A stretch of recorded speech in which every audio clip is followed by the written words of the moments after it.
Future లో badminton ఆడాలన్నా, tennis ఆడాలన్నా, cricket ఆడాలన్నా, football ఆడాలన్నా మనకి తోడు ఎవరో ఒకళ్ళు ఉండాలి కదా. కాకపోతే ఫ్యూచర్ లో తోడు లేకపోయినా గానీ రోబోట్స్ తో ఆడేసుకోవచ్చు. మనం ఒక రోబోట్ కంపానియన్ కనుక కొనుక్కున్నామంటే ఇంకా వేరే మనిషి అవసరం లేదు, రోబోట్ తోనే ఆడొచ్చు. ఇది ఎందుకు చెప్తున్నానంటే, స్విట్జర్లాండ్ లోని రోబోటిక్ సిస్టమ్ ల్యాబ్ లోని ఒక టీమ్ బ్యాడ్మింటన్ ఆడగలిగే ఒక రోబోట్ ని కనుగొన్నారు. ఈ రోబోట్ అనేది రీఇన్ఫోర్స్మెంట్ లెర్నింగ్ బేస్డ్ కంట్రోలర్ వాడి కాక్ ని ఎలా వస్తుంది, ఎటు వెళుతుంది అనేది ట్రాక్ చేయగలుగుతుంది, ఎక్కడ పడుతుంది అనేది ప్రెడిక్ట్ చేయగలుగుతుంది, దాని కరెక్ట్ గా రెస్పాండ్ కూడా చేయగలుగుతుంది. సో ఇది అనేది వెరీ గుడ్. రీఇన్ఫోర్స్మెంట్ లెర్నింగ్ అంటే ఏంటంటే, ఇది మెషిన్ లెర్నింగ్ లోని ఒక టెక్నిక్ అనమాట. రీఇన్ఫోర్స్మెంట్ లెర్నింగ్ అంటారు. ఇదేంటంటే, ఒక డెసిషన్ తీసుకుంది అనుకోండి రోబోట్, ఆ మోడల్ అనేది ఒక డెసిషన్ తీసుకుంటే అది కరెక్ట్ అయితే గనక రివార్డ్ ఇస్తుంది, తప్పు అయితే గనక పెనాల్టీ ఆర్ పనిష్మెంట్ ఇస్తుంది అనమాట. సో దట్ తప్పుకి ఓకే ఇది తప్పు అని మోడల్ తెలుసుకుంటుంది. కరెక్ట్ డెసిషన్ గనక తీసుకుంటే ఓకే రివార్డ్ ఇస్తాం కదా, ఓకే ఇలా తీసుకోవాలి, ఇలా చేయాలి. పిల్లవాడికి కరెక్ట్ అయితే గనక చాక్లెట్ ఇచ్చినట్టు, తప్పు అయితే గనక దెబ్బ ఇచ్చినట్టు పిల్లవాడు ఏమనుకుంటాడు,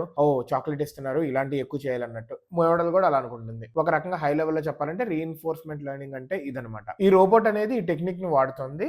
ఈ టెక్నిక్ ని వాడి బెటర్ గా పెర్ఫార్మ్ చేయగలుగుతుంది బ్యాడ్మింటన్ గేమ్ లో. ప్రస్తుతానికి ఇది 10 షాట్స్ వరకు కొడుతుంది. నాకు తెలిసి దీన్ని ఇంకా డెవలప్ చేస్తారు. This is a very good sign. ఎందుకంటే నార్మల్ ప్లేయర్స్, అథ్లెట్స్ కూడా రోబోట్స్ గనక బెటర్ గా పెర్ఫార్మ్ చేస్తే ఫ్యూచర్ లో ఆబ్వియస్లీ బెటర్ గానే హ్యూమన్స్ కంటే బెటర్ గా ఫన్ చేస్తాయి. ఎందుకంటే వాటికి అలుపు సలుపు ఉండదు, మనకైతే ఉంటాయి కానీ. సో అథ్లెట్స్ అనేది బెటర్ గా తయారవడానికి హెల్ప్ అవుతుంది రోబోట్. ఎందుకంటే అది ఇంకా మోడల్ వైజ్ ఇంకా ఎక్కువ నేర్చుకొని ఇటు కొట్టాలి, అటు కొట్టాలి అన్నట్టు ఉంటుంది కదా.